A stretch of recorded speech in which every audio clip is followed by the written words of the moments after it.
That is the Independence Square or Black Star Square. That's a square in 96 when President Bill Clinton visited Ghana. This is where he was hosted, and people from all over Africa coming to catch a glimpse of President Bill Clinton. At that time, he was the only life-sitting president that has ever visited Ghana or West Africa. All the other American presidents, when they are no more in power, then they come. Absolutely. But he came here. The second person is Obama. And Obama, Ghana, he chose Ghana as the first place.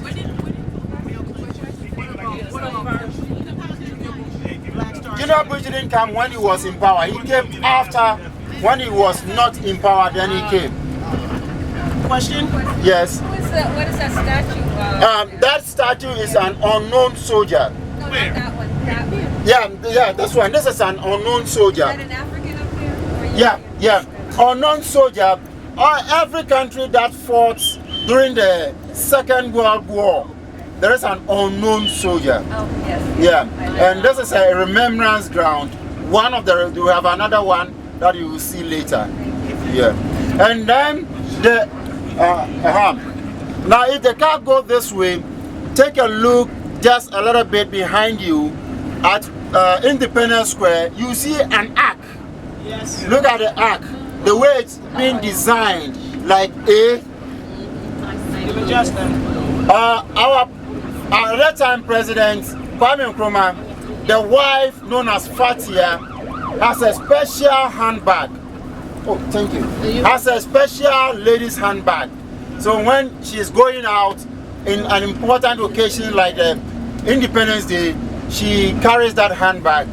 So they look at that handbag and design it this way. So it is being known as Fatia's handbag. Fatia's handbag. And then you can see the black star up there, which is the Lodestar of African freedom. And we all know the black star line of the great man Marcus Garvey. That became the Lodestar in the whole Africa. Yeah, that is why in our flag we have red, gold, green, and black star. We cannot do away with the black star. Yeah. So now we go this way. Well, that place there is traffic.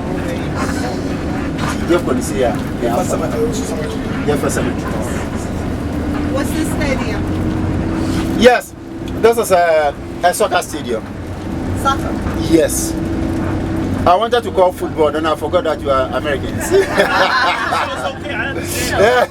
You know, I don't know, but British say football, Americans will say soccer.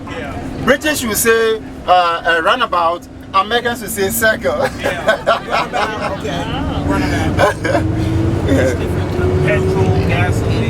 Petrol, gasoline. And then in America you have gas, but in British you have petrol and then diesel or gasoline. And then but in America all are gas.